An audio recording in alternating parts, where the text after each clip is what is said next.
विद्यार्थीगृहाच्या अभियांत्रिकी महाविद्यालयात इंजिनिअरिंगला शिकवतो। मी मूळ बीड जिल्ह्यातला आहे। 5वी पासून पुण्यातच पुणे विद्यार्थीगृहात शिक्षण घेतलं आणि 10वीला सिद्धिविनायक क्लासला आपल्या या परिवारात मी जॉईन झालो। सामान्य कुटुंबातलीच मुलं इथं येतात, शिक्षणाच्या जीवावर पुढे जातात। त्यातलाच एक आम्ही केलेला प्रयत्न होता।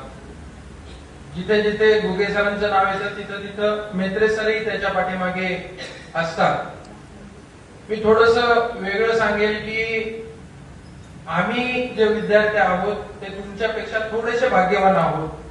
त्याचं कारण आम्हाला घुगे सरांचा सहवास लाभला। मकरंद टिल्लू सर, घुगे सर एक वेगळं व्यक्तिमत्व होतं।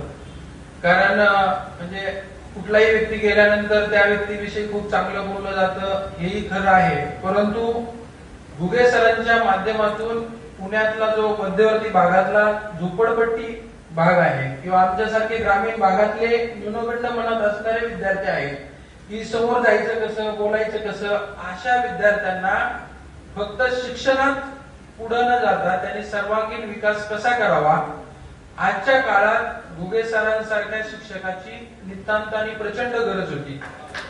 त्याचं कारण आता आपल्या समोर 2 पालक बसलेत आणि बाकीचे पालकांचं कर्तव्य आहे की मुलगा 10वीत पहिला आला, दुसरा आला किंवा तिसरा आला याला फारसं महत्व आजच्या काळात राहिलं नाहीये। ज्या वेळेला मुलगा, मी इंजिनिअरिंगला अभियांत्रिकीला शिकवतो, गेल्या 12-13 वर्षापासून मला अनेक अनुभव आले। मुलगा फक्त शिक्षण घेऊन पुढे जाणं किंवा मार्क्स मिळवणं एवढ्या पुरतं मर्यादित नसून मुलाला जगात कसं वागता आलं पाहिजे, कसं बोलता आलं पाहिजे, त्याने स्वतःच्या आई वडिलांचा आणि समाजाचा कसा आदर केला पाहिजे, या गुणांबरोबर त्याने माणूस म्हणून जगताना आपल्या सभोवतालच्या लोकांमध्ये आपला काय इम्पॅक्ट पडला पाहिजे याची सुद्धा जाणीव वेळोवेळी ठेवणं गरजेचं आहे। नाहीतर अनेकदा माझ्या शेजारीच सर, मी पुणे विद्यार्थीगृहाच्या वसतिगृहाचा रेखीव आहे, त्याच्या शेजारीच वृद्धाश्रम आहे। मी अनेकदा तिथेच विद्यार्थ्यांना, लोकांना, नोकरी लागलेल्या चांगल्या पोस्ट मधल्या लोकांना त्यांचे आई वडील वृद्धाश्रमात आणून सोडताना मी पाहतो। ही एक खेदाची बाब आहे। कुठलाही विद्यार्थी शिक्षण घेत असताना घुगे सरांच्या संस्कारावर मोठा व्हावा, जेणेकरून घुगे सरांची शिदोरी किंवा सिद्धिविनायकची शिदोरी आज या क्लासला, आज क्लास चांगला म्हणून आम्ही सांगायला आलो नाहीये। आमच्यावर हा संस्कार झाला। आता कौस्तुभ इथे आहे, भारताचा कप्तान खो-खोचा इथे आहे। मला खरंच सांगतो, आज घुगे सरांच्या डोळ्यातून आनंदाश्रू वाहिले असते की माझा विद्यार्थी, माझ्या क्लासचा विद्यार्थी देशाचं नेतृत्व करतो।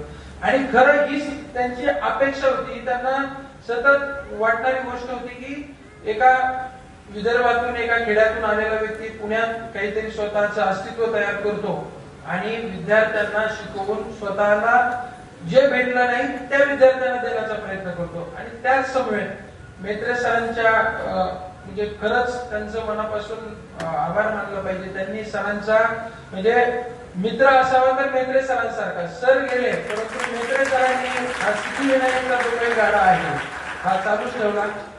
मी फार काही मोठा नाही आहे टिल्लू सर, विद्यार्थी सहाय्यक समितीत शिक्षण घेतलं, आपणही तिकडे आलेला आहात, पण सरांच्या स्मृतीला माझी कायम एक आठवण राहावी म्हणून मी या वर्षीपासून जोपर्यंत मला शक्य आहे तोपर्यंत मुलींमधील एक 10वीची विद्यार्थिनी आणि मुलांमधील एक 10वीचा विद्यार्थी ज्याला की आई वडील नसावेत किंवा अत्यंत गरीब परिस्थिती असावी, याला क्लासची मदत म्हणून, म्हणजे मी ज्या वेळेला आलो होतो त्यावेळेला मला सरांनी 5,000 रुपये कमी केले होते, ते माझ्यासाठी खूप मोठी गोष्ट होती। तर मी प्रतिवर्षी असा एखादा विद्यार्थी मला द्या, मी त्याला प्रतिवर्षी 5,000 रुपये एका विद्यार्थ्याला आणि एका विद्यार्थिनीला 5,000 रुपये, जेणेकरून त्याला आई किंवा वडील नसावे, तसा विद्यार्थी नसेल तर अत्यंत गरीब परिस्थितीतला मुलगा तुम्ही मला सांगा, मी त्याला आपल्या क्लासच्या माध्यमातून प्रतिवर्षी एकूण 10,000 रुपये मदत करेन। एवढंच मी आज सरांच्या स्मृतीला म्हणजे वंदन करतो। मला इथं बोलवलं त्याबद्दल मी आभार मानतो आणि थांबतो। धन्यवाद।